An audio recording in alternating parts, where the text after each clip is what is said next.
thank you everybody for being here. I'm pleased to be here on one level. On the other hand, it's unfortunate that we have to talk about bushfire recovery. I acknowledge that this area, this region, many of you here personally have had great difficulty, trauma, challenge, but the point is that we all have to move forward after those kind of events. And hopefully today, from the various speakers and the insights, it can just help you that extra notch along the way to building back better. That's really what I'm here to talk about. In a short 20 minutes, obviously I can only skim across a whole series of ideas that are well proven, well known from the unfortunate history of bushfire events across Australia, of which the most recent is by far the most intense, the most widespread, and unfortunately, from my understanding of climate change, weather patterns, we're going to get more. So we need to be well prepared. I live and work in the Blue Mountains, one of the most bushfire prone areas. I have an old house retrofitted to be sustainable on the pretty close to the middle of town, but like many areas around here, the fingers of green come right up to my timber studio in the backyard. I work from home. I have to walk a full 20 metres every day. Shocking distance. It's timber. It won a National Timber Award 20 years ago because it was a story about energy efficient, low embodied energy, recycled, reused.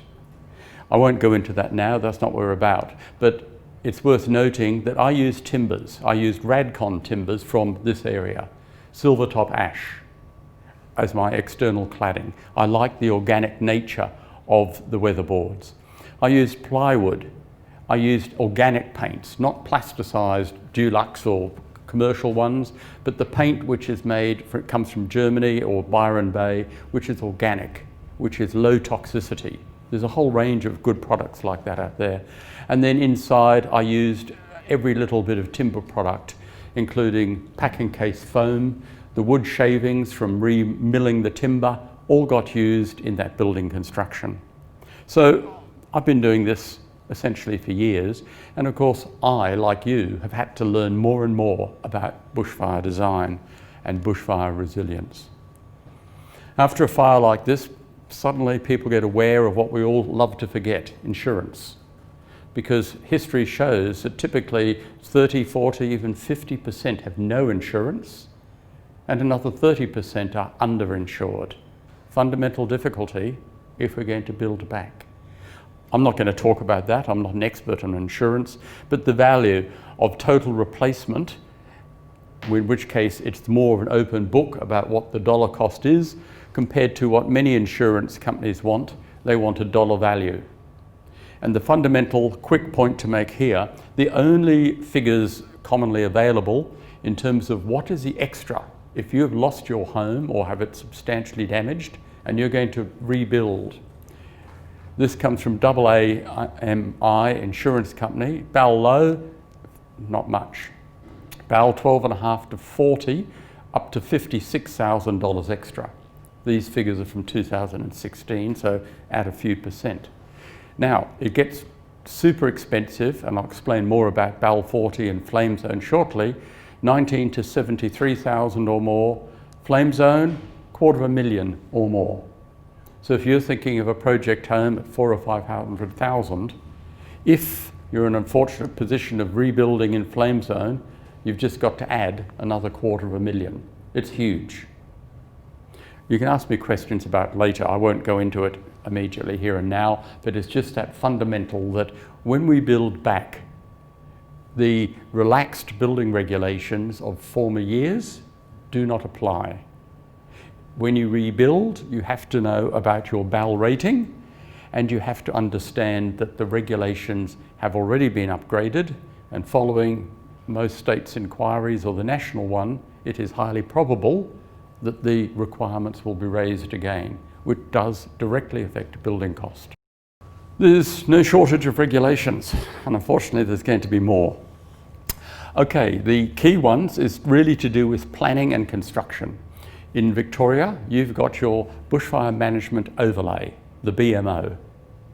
Other states have other variations on it, but there's a couple of key points that the BMO has that other states don't have. In that, the BMO if you're in a bushfire prone area, it's more than just the single house. It also is extended to include so-called dependent persons units, single residents in other forms, so if it's a factory or a school with a caretaker. But interestingly, only New South Wales and Victoria has it. Health, aged care, schools, TAFE unis, childcare centres, old age centres and so on. They all have planning regulations over and above that of construction. Construction standards are written up in Australian Standard 3959. We meet next Monday to look at the next edition.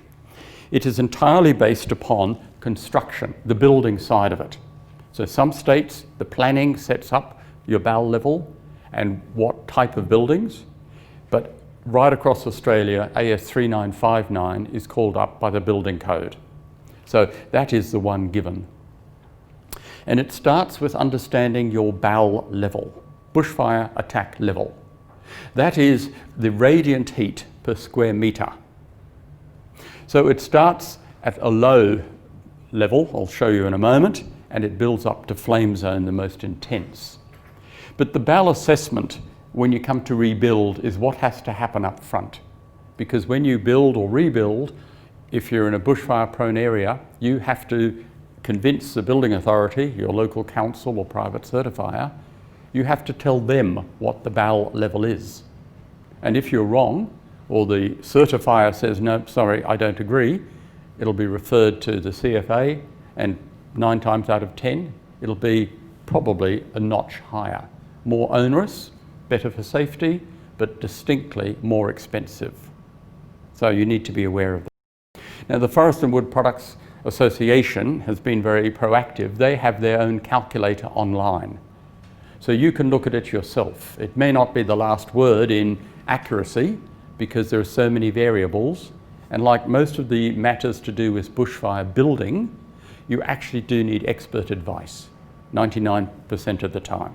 So you can certainly get a very good idea by feeding in the information, which is to do with what's called the Fire Danger Index, which for this state is mostly 100, apart from in the alpine areas where it's less. I won't try and explain.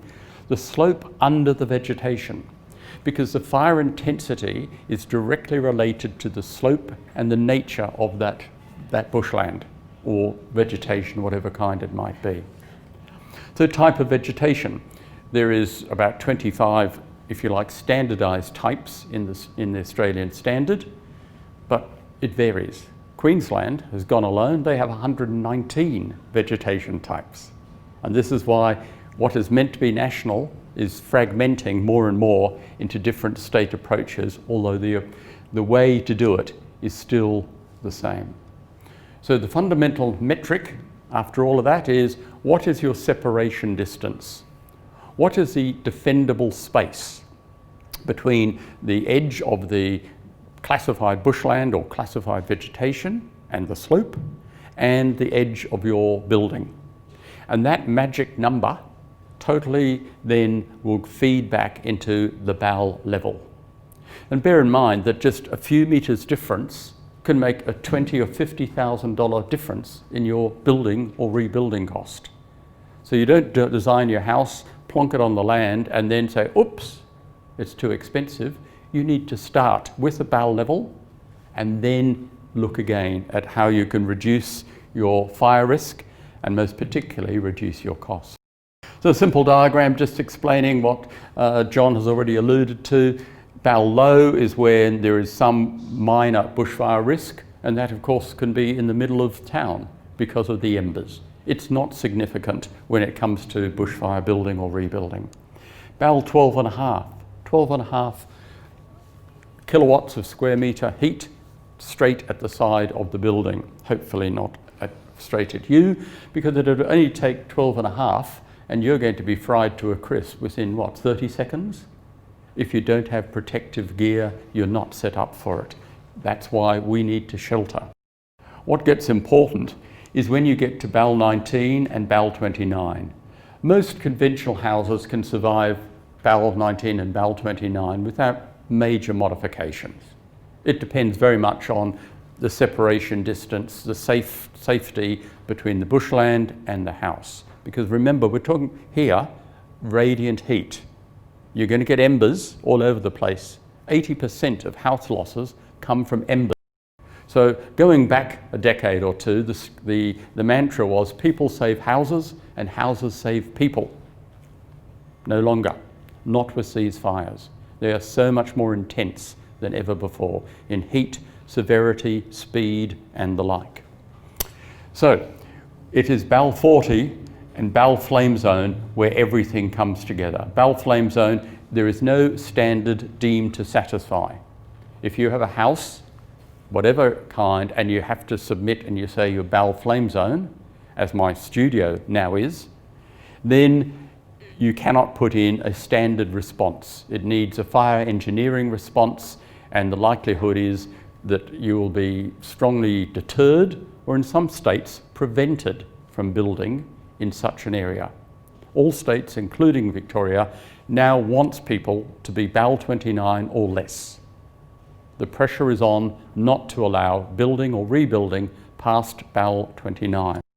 So I'm just going to quickly run through the principles, just simply, because these are standard principles that have been around for the last 20 or 30 years. And the point is that great view, but that's could be of the approaching fire. Greater the slope, greater the fire intensity. Steep slope, over 18 degrees, it again deemed to satisfy, building inspectors certifies, no, we want a fire engineer. You're going to have to pay that, several thousand or more to get someone who is certified and approved by that government body to allow you to build. And of course, that's when you're talking about the hundreds of thousands of dollars of additional cost. Building on ridge tops, building on slopes, that's where the fire is likely to crown. That's where the flame driven by erratic winds has preheated everything, and when the flame or the ignition starts, off it runs. It is the hardest, the worst place to build. If you possibly get a chance, you avoid it. You go up there and have your picnic. You don't put your house on top of the ridge if you expect survival and you're in a bushfire prone area. And of course, one of the great difficulties is most of us love the bush. We want to keep the vegetation, but we now have to be more cautious than ever before in trying to retain site values, but understand if we're going to live there, it's going to present other problems that we need to consider. So when it comes to design, keep it simple. Simple floor plan, simple roof. Don't have things that catch the embers, catch the radiant heat. Keep it low if you possibly can. The materials you're allowed to use depend entirely upon your BAL rating. The standard is written by way of elimination from BAL 12.5, 19, 29, etc. There is fewer and fewer materials that will be permitted. The good news, particularly for Forest and Wood Product Association, is that timbers can be used in all circumstance except sometimes BAL flame zone. I use this on my studio, which is a radially cut timber, because it gets over twice the resource recovery out of every log. It's like fingers of a pie. So all the log gets used, and me being me, I even use the centre as a core for my inbuilt furniture. You don't waste anything if you're trying to be sustainable. And of course, it also doesn't shrink and twist like conventional square cut timber is. You get so much better resource recovery.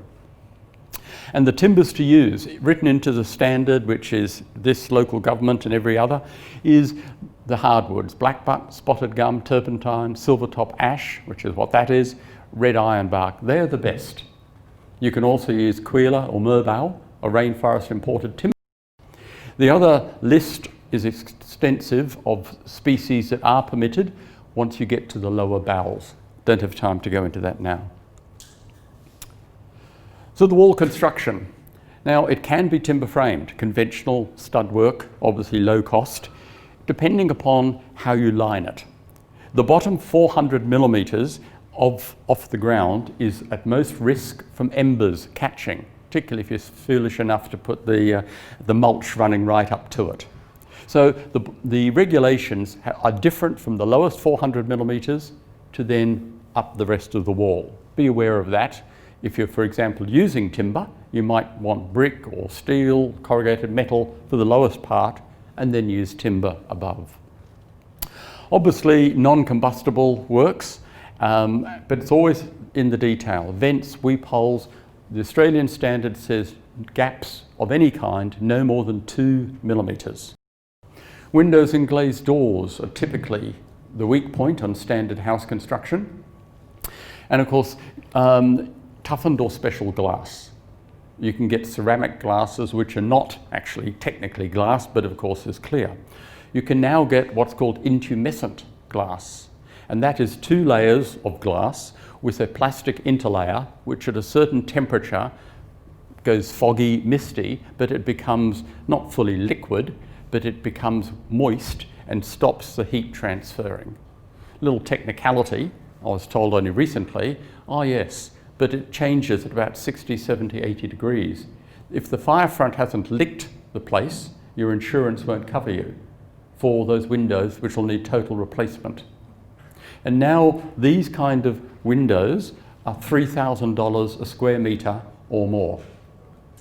Okay, think of that. $3,100 per square metre is Par Hammer, which make excellent timber windows, which have been fully fire tested to flame zone. They are the only company using timber that has. There are metal ones, but are less energy efficient. So what I end up doing, I don't have clients who are millionaires usually, we put a fire shutter over a conforming window, which might be BAL 29 or BAL 40.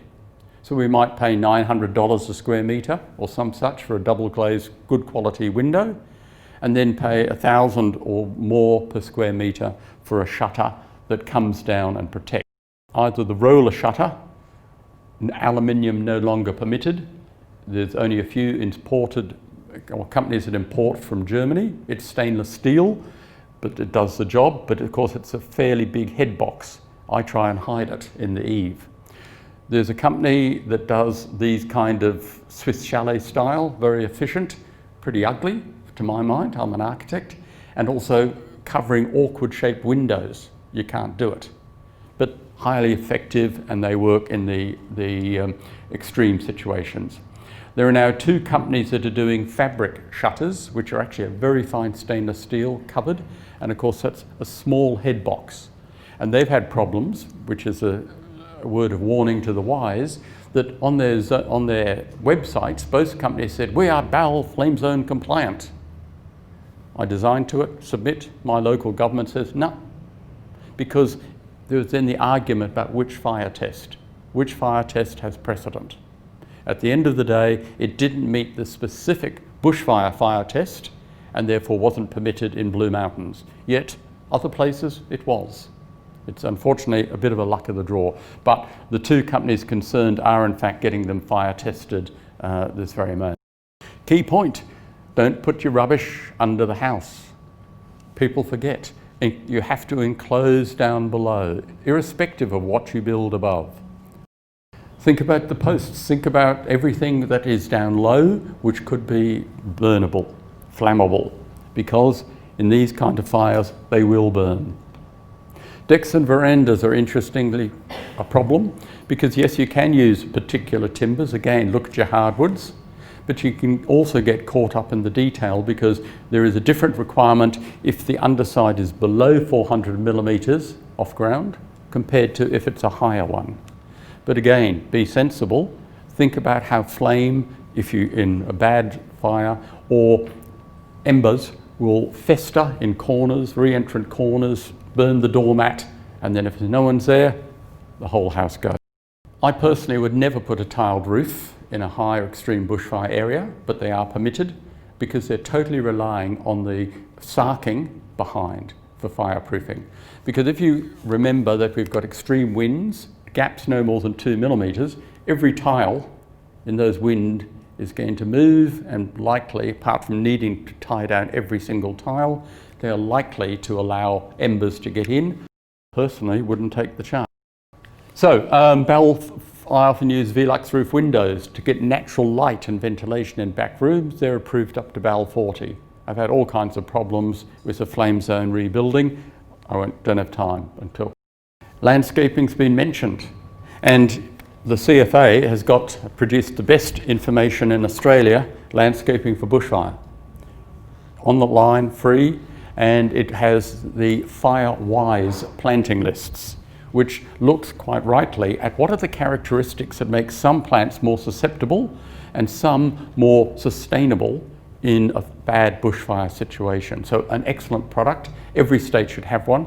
And the other point is about design, because you design out bushfire, and it shows 4 different types of gardens in different situations where the landscaping is to minimise your bushfire risk. It is an excellent publication and unique to Australia. And maintenance, you've got to do it. Easy to forget. We've heard about the fire, the timber on the timber veranda. You've got to keep your vegetation away, you keep it down. Many people living in rural properties, one road in, no other way out, not good. If you're serious, you need to look at a bushfire bunker. There is a guideline document on these private bushfire shelters, and that is because there are so many variables, you cannot get it as of right, deemed to satisfy. You must have a fire engineer who addresses the 12 principles that are written in there. But also uniquely for Australia, the Victorian government has provided allowance for up to 12 persons for a private bushfire shelter. So obviously last resort, but essential in rural areas. So Victoria is good. New South Wales, no, they don't like them. Most states in Australia, you don't get an easy approval, but you can easily here. Dedicated water supplies, hopefully a diesel fire pump, not petrol, protected, sheltered, and obviously a non-combustible tank. Different situations require different amounts of stored water written into legislation. I won't bother you with it now, but certainly the more the better. And water spray systems, sprinkler systems. Again, there is an Australian standard I was part of, which I am doing everything I can to get revisited. This one was 2012, to make it more user-friendly and more acceptable. Because again, that is one of the most effective low-cost things that you can do to retrofit a building. This one being at Marysville, a house that did survive because prior to the fire, there's a copper pipe under the gutter and then these individual mist sprays. That saved that house. So hopefully that is going to be an improved situation within the year. There are certainly quite a few around, it's just that they don't meet the standard. The standard has to change to deal with the new realities. So you can build with timber. There's absolutely nothing wrong in using timber in bushfire prone areas as long as you select the right timber for the right application. Durable, hardwood, dense, fire resisting. It's all there, and again the Forest Wood Products Association, excellent. This goes into all the detail that I can't possibly give you today. So if you want to rebuild with timber, you can't go better than going through the fine detail of that publication.